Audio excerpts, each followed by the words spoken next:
ബന്ധം നായ്ക്കളിലൂടെയാണ്. കാരണം ഞാൻ ബഷീർ, ഉത്തമൻ, സിദ്ദീഖ്, ചെപ്പു, പിന്നെ അബു, ഇങ്ങനെ കുറെ ഞങ്ങൾ കടപ്പുറങ്ങളിൽ ആ കാലഘട്ടത്തിൽ കൂടുന്ന ആളുകളായിരുന്നു. ആ സമയത്താണ് ജോൺ നമ്മളിലേക്ക് ഇറങ്ങി വന്ന ഒരു മനുഷ്യനാണ്. അന്ന് അവിടെ നിന്നിട്ടാണ് നായ്ക്കളിയുടെ ആ പ്രാഥമിക സാധനം പുള്ളിക്ക് ഉടലെടുക്കുകയും അന്നത്തെ നേരത്തെ ഇപ്പം പറഞ്ഞ പോലെ സമകാലിക രാഷ്ട്രീയവും മറ്റു വിഷയങ്ങളൊക്കെ ഉൾപ്പെടുത്തി അദ്ദേഹം പറഞ്ഞ പോലെ കറക്റ്റാണത്. അങ്ങനെയാണ് ആ നാടകത്തിന്റെ ഫോം ചെയ്തത്. പക്ഷെ എനിക്ക് അന്ന് ഇന്നും ഓർമ്മയുള്ള ഒരു കാര്യം എന്ന് വെച്ച് കഴിഞ്ഞാൽ അന്ന് പ്രേക്ഷകരെക്കാൾ കൂടുതൽ ക്രൈംബ്രാഞ്ചുകാരായിരുന്നു കാണിയുള്ളത്. കാരണം രാത്രിയിൽ ഞങ്ങൾ ഈ നാടക റിഹേഴ്സലും ഇത്യാദി കാര്യങ്ങൾ കഴിഞ്ഞ് ഞാൻ താമസിക്കുന്ന എവിടെയാണ് കരുവിൽപ്പടിയിൽ. പക്ഷെ ഞങ്ങൾ നടന്നാണ് വരുന്നത്. ഞങ്ങളുടെ യാത്രകളൊക്കെ അന്ന് നടന്നായിരുന്നു. പക്ഷെ എനിക്ക് ഒരിക്കലും ഭയം തോന്നിയിട്ടില്ല. കാരണം എന്നെ അനുഗമിക്കാൻ ഒരു 3 രഹസ്യ പോലീസെങ്കിലും ഉണ്ടാവുമായിരുന്നു. അപ്പം എന്റെ കയ്യിൽ അന്നൊരു ക്യാമറ ഉണ്ടായിരുന്നു, ഏഷ്യയുടെ പഴയ. അപ്പം ഒരു ദിവസം ഇവർക്കിങ്ങനെ മുട്ടണമെന്നുണ്ട്. ഒരു ദിവസം ഈ TV ഹോസ്പിറ്റലിന്റെ മുന്നിൽ വെച്ചിട്ട് അവരെന്നെ വട്ടമിട്ട് എന്താടാ ക്യാമറ? അപ്പൊ ഞങ്ങളൊക്കെ ഭയങ്കര മറ്റേ തലവെട്ടുന്ന ആൾക്കാരെന്നുള്ള ചിത്രീകരണമൊക്കെയാണ്. ഇതൊരു സാംസ്കാരിക വേദിയുടെ അണ്ടറിൽ നടന്നൊരു അതിന്റെ കൂട്ടായ്മ അങ്ങനെയായിരുന്നു ഈ സാധനം ഫോം ചെയ്യുന്നത്. അപ്പം അതാണ് അവരുടെ ധാരണ. അവർ വന്ന് പരിശോധിച്ചു കഴിഞ്ഞപ്പോൾ ക്യാമറ ഫിലിം ഊരാൻ വേണ്ടി ഊരി കഴിഞ്ഞാൽ ഫിലിം എനിക്ക് വേറെ വാങ്ങിത്തരണമെന്ന് ഞാൻ പറഞ്ഞു. കാരണം ഞാൻ അവിടെ നിന്ന് ഷൂട്ട് ചെയ്ത സാധനങ്ങളാണ്. അങ്ങനെ അവരത് തന്നു, അങ്ങനെ വിട്ടു. പക്ഷെ പിന്നെ ജോണുമായിട്ടുള്ള വേറൊരു എനിക്ക് മറക്കാൻ പറ്റാത്ത 1-2 അനുഭവങ്ങളുണ്ട്. പുള്ളി ഒരിക്കലും ഹോസ്പിറ്റലൈസ് ചെയ്യാന്ന് പറഞ്ഞു കഴിഞ്ഞാൽ ഇപ്പൊ നേരത്തെ ബഷീർ പറഞ്ഞ പോലെ തന്നെ സ്ഥിരമുള്ള ഒരു ഏർപ്പാടാണ്. പുള്ളി ഭക്ഷണം കഴിക്കില്ല, അതാണ്. അപ്പം നമ്മുടെ ജെയിൻ ടെമ്പിളിന്റെ സൈഡിലുള്ള ഒരു നഴ്സിംഗ് ഹോം ഉണ്ടായിരുന്നല്ലോ, സിദ്ദീഖ്, ഓർമ്മയുണ്ടോ? അവിടെ ഓമ്പാറമുക്കിൽ അവിടെ പുള്ളി അഡ്മിറ്റ് ആയിരിക്കും. അപ്പൊ ഞങ്ങളിങ്ങനെ നിത്യവും സന്ദർശിക്കും. ഞങ്ങളൊക്കെയാണ് സന്ദർശകർ പുള്ളിയുടെ. ചെന്ന് കഴിഞ്ഞ് ഒരു ദിവസം ഞാൻ ചെന്ന് കഴിഞ്ഞപ്പോ പുള്ളി പറഞ്ഞു, എടാ കറിയാച്ചെന്ന് എന്നെ വിളിക്കുള്ളൂ. എടാ കറിയാച്ച. അപ്പൊ ഈ പാറപ്പുറത്ത് ചിരട്ട ഉറക്കുന്ന ശബ്ദമാണല്ലോ പുള്ളിയുടെ. ഒരു തൂക്കുപാത്രം എടുത്തു തന്നിട്ട് പറഞ്ഞു, ഞാൻ കരുതി ചായ വാങ്ങാൻ, നീ പോയിട്ട് പട്ട വാങ്ങിയിട്ട് വന്നു. അങ്ങനെ എന്നെ കൊണ്ട് പട്ട വാങ്ങി കഴിപ്പിച്ചിട്ടുള്ള. അപ്പം ഈ തൂക്കുപാത്രം ആകുമ്പം ഹോസ്പിറ്റലിലെ ഡോക്ടേഴ്സോ സിസ്റ്റേഴ്സോ ഒരാളും സംശയിക്കില്ല. ചായയോ അല്ല കഞ്ഞിയോ, അത്രയും ബുദ്ധിയുള്ള മനുഷ്യനാണ് പുള്ളി ആ തൂക്കുപാത്രത്തിൽ എന്നെ കൊണ്ട് ചാരായം വാങ്ങിച്ച് അത് കഴിച്ചു. പിന്നീടുള്ള എന്റെ അനുഭവം ഈ ക്യാമ്പ്, ഈ നായ്ക്കളിയുടെ ക്യാമ്പ് ഞങ്ങള് ചെല്ലാനം ബസാർ എന്ന് പറയുന്ന ഒരു സ്ഥലത്ത് സംഘടിപ്പിച്ചിരുന്നു.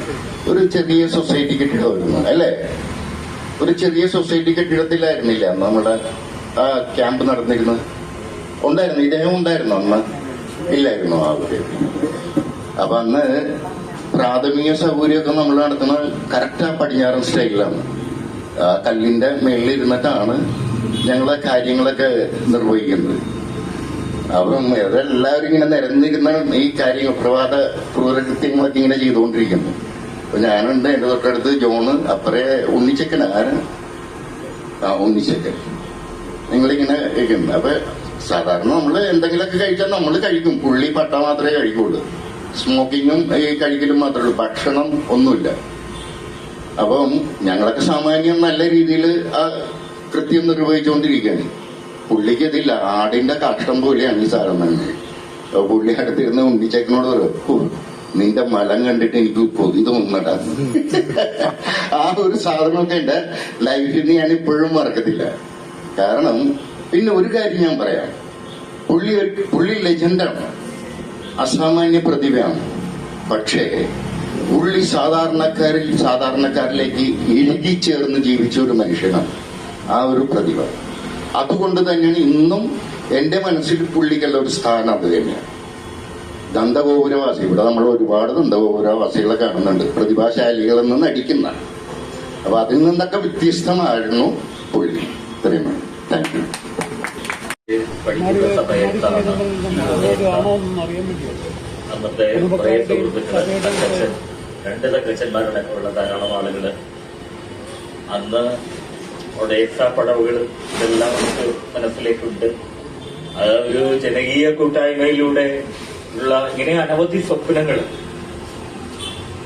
അദ്ദേഹത്തിൻ്റെതായിട്ട് ഉണ്ട്. ഇതിന്റെ സൗന്ദര്യശാസ്ത്ര, ഈ ചിത്രത്തിന്റെ സൗന്ദര്യശാസ്ത്രപരമായിട്ടുള്ള പ്രശ്നങ്ങളിലേക്ക് ഞാൻ കൂടുതൽ പോകുന്നില്ല. എനിക്ക് സ്വീകാര്യമായിട്ടുള്ള അദ്ദേഹത്തിന്റെ ചിത്രം അഗ്രഹാരത്തിൽ കഴുത തന്നെയാണ് കൂടുതലും. ഇതില് എഡിറ്റിംഗിന്റെ കാര്യത്തിലാണെങ്കിൽ ഇപ്പൊ ബീന പല ഇന്റർവ്യൂയിലും സൂചിപ്പിച്ചിട്ടുണ്ട്,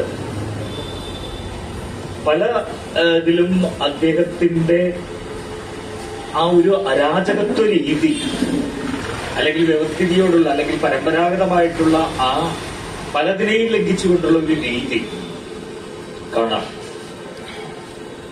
ഒരു സാഹിത്യ സൃഷ്ടിയാണെങ്കിലും സിനിമയാണെങ്കിലും അതിലൂടെയുള്ള ഒരു ചരിത്ര വായന, ഇപ്പൊ കോട്ടപ്പുറം ഭാഗത്തുള്ള അരി കുംഭകോണം അല്ലെങ്കിൽ അതുമായി ബന്ധപ്പെട്ടുകൊണ്ടുള്ള സമരം, അങ്ങനെ അനവധി സമരങ്ങൾ ഇങ്ങനെ ഇപ്പോ നമുക്ക് ഒക്കെ ഏറെ പരിചിതമായിട്ടുള്ള തോറ്റുകൊച്ചി മട്ടാഞ്ചേരി ഭാഗത്തെ ആ കോടതിയുടെ പശ്ചാത്തലത്തിൽ നടക്കുന്ന സംഭവങ്ങളൊക്കെ ഒരു വാക്കിൽ ചത്തതും കൊന്നതും തൊഴിലാളികൾ തന്നെയാണ്.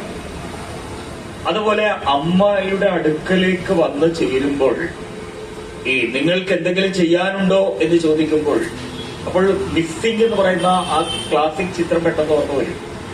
ചെയ്യാനുള്ളതെല്ലാം നിങ്ങൾ ചെയ്തു കഴിഞ്ഞില്ലേ എന്ന തരത്തിലുള്ള അമ്മയുടെ മറു ചോദ്യം അത് മനസ്സിൽ ഇങ്ങനെ ഹോണ്ട് ചെയ്യുന്ന തരത്തിലാണ്. ഏതായാലും വല്ലാത്ത തരത്തിലുള്ള ഒരു രാഷ്ട്രീയ പുനർവായനകൾ ആവശ്യപ്പെടുന്ന ചിത്രം തന്നെയാണ്, യാതൊരു സംശയവുമില്ല. ആ അന്നത്തെ ചരിത്രവും അന്നത്തെ ചെറുത്തുനിൽപ്പും ഇപ്പോ നാടകത്തിലൂടെയാണെങ്കിലും ചെറുകഥയിലൂടെയാണെങ്കിലും, ചെറുകഥയൊക്കെ എത്ര ഗംഭീരം, അതുപോലെ തന്നെ സിനിമയിലൂടെയൊക്കെ ആയിട്ടുള്ള ആ ചെറുത്തുനിൽപ്പ് ഇപ്പോഴും പല കാര്യങ്ങളും നമ്മുടെ മനസ്സിനെ പിന്നോട്ട് കൊണ്ടുപോകുന്നു. അദ്ദേഹം പറഞ്ഞതുപോലെ I am the Hitler of my film. കൂടുതലൊന്നും എനിക്ക് പറയുവാനില്ല, നിർത്തുന്നു.